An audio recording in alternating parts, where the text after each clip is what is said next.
Vous êtes-vous déjà demandé pourquoi le Tout-Puissant, dans toute sa majesté et son autosuffisance, demande à être adoré? Si Dieu est pleinement suffisant et n'a besoin de rien, pourquoi insiste-t-il pour que nous l'adorions?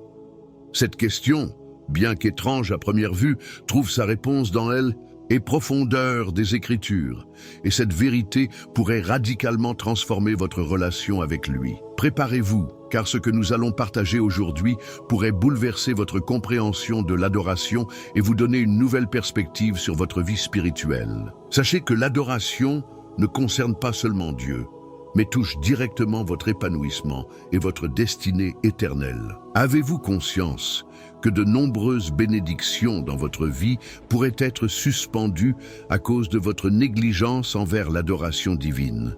Comprendre pourquoi il mérite notre adoration et comment cela influence votre existence peut ouvrir des horizons spirituels insoupçonnés. Alors, ne vous arrêtez pas ici, chaque seconde de cette exploration sera essentielle à votre foi. Avant d'aller plus loin, un rappel important, beaucoup d'entre vous qui regardent nos vidéos ne sont pas encore abonnés. Si vous appréciez ce type de contenu fondé sur la foi en Jésus-Christ et sur les enseignements bibliques, n'attendez plus, abonnez-vous dès maintenant et activez les notifications. Ne passez pas à côté des révélations puissantes que nous partageons chaque semaine. Maintenant, plongeons ensemble dans cette vérité, car ce que vous allez découvrir aujourd'hui pourrait transformer à jamais votre perception de l'adoration. Dieu n'a pas besoin de nous ni de quoi que ce soit. Il est totalement autonome, parfait dans sa magnificence et suffisant en lui-même. Cette réalité est souvent difficile à saisir pour nous, êtres humains, qui sommes naturellement dépendants des autres. Dieu, en revanche, a toujours existé dans une harmonie parfaite. La Trinité, le Père, le Fils et le Saint-Esprit, est l'incarnation de l'amour éternel et de la communion parfaite. Jamais Dieu n'a connu la solitude ou ressenti un manque que sa création pourrait combler. Comme il est écrit dans le livre des Actes, Dieu n'habite pas dans des temples faits de mains humaines et n'a besoin de rien, car c'est lui qui donne la vie, le souffle et toute chose. Imaginez un roi immensément riche, possédant des trésors illimités. Ce roi n'a besoin de rien, mais décide dans un élan de générosité de partager sa richesse avec son peuple. Dieu agit de manière semblable, mais d'une manière infiniment plus grande. Il ne nous a pas créés parce qu'il manquait quelque chose à son existence. Au contraire, c'est dans l'abondance de son amour qu'il a choisi de le faire. En réfléchissant à cette vérité, nous découvrons que Dieu est le donateur suprême. Le monde regorge de bonté, de ressources et de merveilles, toutes issues de la main de celui qui n'a besoin de rien, mais donne tout. Alors, pourquoi Dieu mérite-t-il notre adoration? Ce n'est pas pour ce qu'il reçoit de nous, mais pour ce qu'il est, un Dieu autosuffisant, dont la grandeur dépasse tout entendement. En priant et en méditant sur les Écritures, nous pouvons contempler cette vérité. L'amour de Dieu est une grâce, un cadeau immérité. Chaque souffle que nous prenons témoigne de notre dépendance envers un Dieu qui nous soutient, même lorsque nous sommes incapables de lui apporter quoi que ce soit en retour.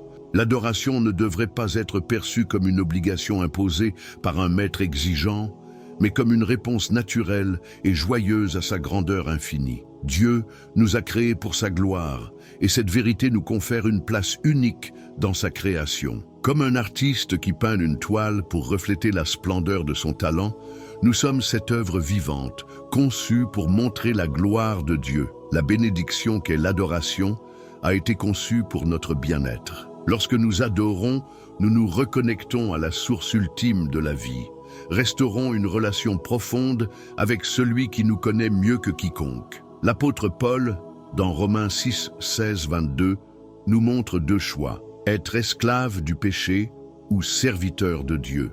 Choisir d'adorer Dieu, c'est choisir la liberté véritable, car cette adoration nous libère des illusions du monde et nous conduit vers une vie de sainteté et de paix intérieure. Pensez à un jardinier qui plante une graine dans un sol fertile. Si la graine reçoit suffisamment de lumière et d'eau, elle grandira pour produire de beaux fruits. Sans ces éléments essentiels, elle se desséchera et mourra. Nous sommes semblables à cette graine.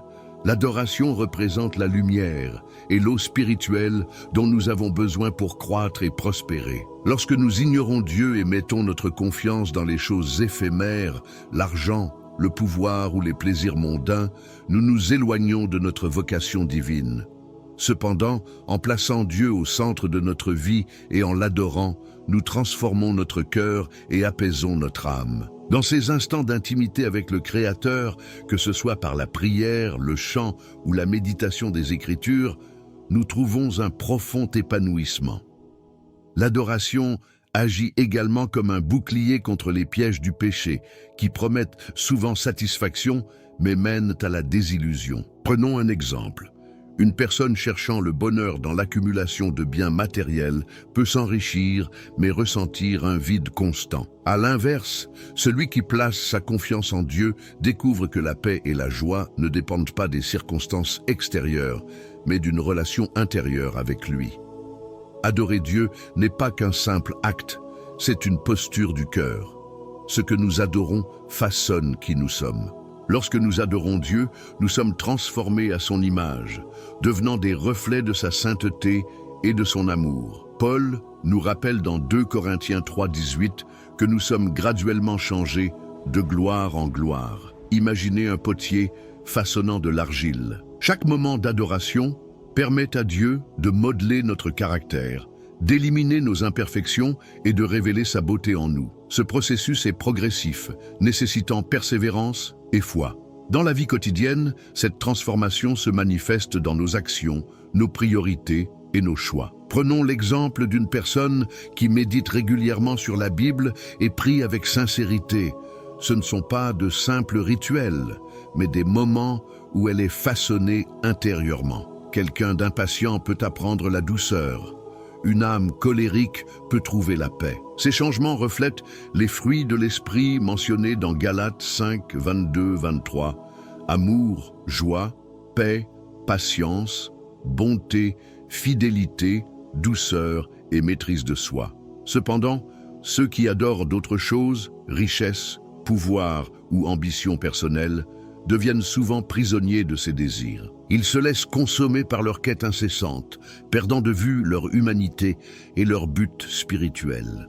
Ainsi, l'adoration devient un choix fondamental pour chaque croyant. Qu'est-ce qui occupe le centre de notre vie? Ce que nous plaçons sur le trône de notre cœur déterminera la personne que nous devenons.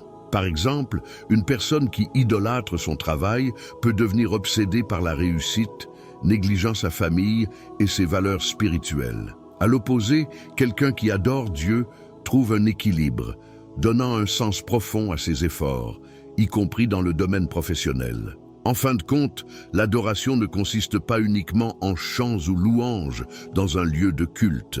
C'est une attitude constante qui guide chaque aspect de notre vie. Adorer Dieu est naturel. Tout comme il est instinctif d'admirer un ciel étoilé ou une montagne majestueuse, il est naturel pour l'âme humaine de se tourner vers son Créateur en louange. Jacques 1,17 nous rappelle que toute bonne chose vient d'en haut, du Père des Lumières. Chaque bénédiction, chaque moment de beauté, chaque souffle de vie pointe vers Dieu, la source ultime de tout ce qui est bon.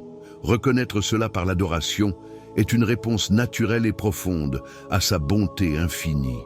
Cette reconnaissance ne se limite pas à des moments spécifiques de prière ou de chant, elle peut se manifester dans les gestes simples de la vie quotidienne. Rendre grâce pour un repas, offrir de l'aide à un voisin, consoler un ami, tout cela reflète l'amour de Dieu en action. L'adoration devient alors un mode de vie, un état de gratitude permanente. Même ceux qui ne se considèrent pas religieux expriment parfois, sans le savoir, une forme d'adoration lorsqu'ils célèbrent la beauté, explorent les mystères de l'univers ou s'efforcent d'aider les autres. Pourtant, adorer pleinement Dieu va au-delà de ces expressions inconscientes. C'est choisir jour après jour de lui rendre gloire intentionnellement, de le remercier pour tout ce qu'il est et pour tout ce qu'il fait. Dans cet acte délibéré d'adoration, nous trouvons une joie et une plénitude profonde, car Dieu est le seul digne de toute gloire, honneur et louange. Si ce bloc vous convient, Je suis prêt à enchaîner avec la suite. Avec une puissance inégalée, Dieu est digne, notre Seigneur et notre Créateur, de recevoir gloire, honneur et puissance. Comme nous le rappelle Apocalypse 4, 11, « Tu as créé toutes choses, et c'est par ta volonté qu'elles existent et qu'elles ont été créées. » En méditant sur cette vérité, nous comprenons que refuser de glorifier Dieu ne serait pas seulement une erreur, mais une injustice profonde envers celui qui nous a façonnés. Imaginez un sculpteur qui, avec patience et passion, donne vie à une œuvre magistrale. Si cette œuvre pouvait parler, n'aurait-elle pas pour réaction naturelle d'exprimer sa gratitude à son Créateur? De la même manière, nous sommes cette création vivante, modelée par les mains divines, et pourtant, l'humanité détourne souvent ses louanges vers des choses passagères. Le succès largue, en tout même elle-même. En rendant gloire à Dieu, nous rétablissons l'ordre. Ce n'est pas seulement un acte de justice, mais une source de joie profonde. Honorer Dieu nous rappelle notre véritable place dans son plan parfait. Cependant, glorifier Dieu ne se limite pas à chanter des louanges ou à réciter des prières.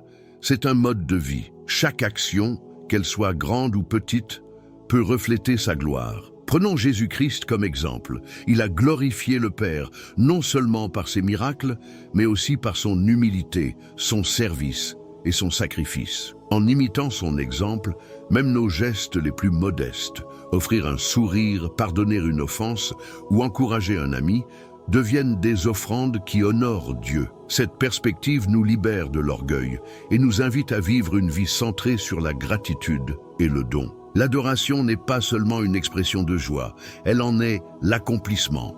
Comme le dit le psaume 16, 11, « Tu me fais connaître le chemin de la vie. Il y a d'abondantes joies devant ta face, des délices éternelles à ta droite. » En louant Dieu, nous ne faisons pas que reconnaître sa grandeur. Nous goûtons à une plénitude que rien d'autre ne peut offrir. Imaginez une coupe qui déborde. C'est ainsi que l'âme se sent lorsqu'elle est en communion avec Dieu. Ces moments transcendent nos préoccupations terrestres et nous permettent d'entrevoir un avant-goût de l'éternité. Cette joie n'est pas limitée aux périodes de célébration. Elle peut aussi se manifester en temps d'épreuve. Paul et Silas, bien qu'enchaînés dans une prison, chantaient des louanges à Dieu. Actes 16, 25. Leur joie ne dépendait pas de leurs circonstances, mais de leur foi. Finalement, l'adoration nous rappelle que notre joie ultime se trouve en Dieu et non dans les plaisirs éphémères de ce monde. C'est pourquoi l'adoration est essentielle pour une vie chrétienne épanouie. En cultivant une attitude d'adoration chaque jour, nous découvrons que la communion avec Dieu est la source de la plus grande bénédiction que nous puissions recevoir. Certains pourraient penser que l'appel de Dieu à être adoré est égoïste ou narcissique, mais c'est une vision erronée. Ce commandement découle d'un amour pur. En attirant notre regard vers lui, Dieu ne cherche pas à satisfaire un besoin personnel, mais à nous offrir ce dont nous avons le plus besoin, une relation intime avec la source de toute vie et de toute joie. Un parent qui apprend à son enfant à bien se nourrir agit par amour, non par intérêt personnel.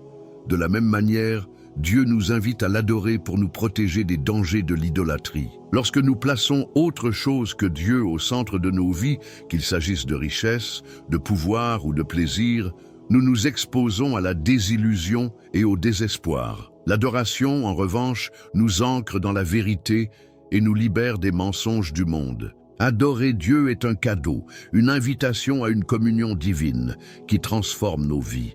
À travers l'adoration, nous découvrons non seulement sa grandeur, mais aussi son amour sans limite. Nous réalisons que chaque commandement divin, y compris celui d'adorer, vise à nous élever, à nous épanouir et à nous donner la paix. Alors, avez-vous réfléchi à l'importance de l'adoration dans votre vie? Quelle partie de ce message a résonné le plus profondément dans votre cœur? Partagez vos pensées dans les commentaires. Elles pourraient inspirer d'autres à approfondir leur foi. Si ce contenu vous a touché, abonnez-vous dès maintenant et activez les notifications pour ne manquer aucun enseignement biblique futur. Partagez également cette vidéo avec vos proches, afin qu'ils puissent eux aussi être bénis par ces vérités qui changent la vie. Enfin, restez connectés pour notre prochain sujet. Comment discerner les signes que Dieu vous envoie chaque jour? Je suis Olivier, et c'est un honneur de partager ces moments avec vous. Que Dieu vous bénisse abondamment. À très bientôt.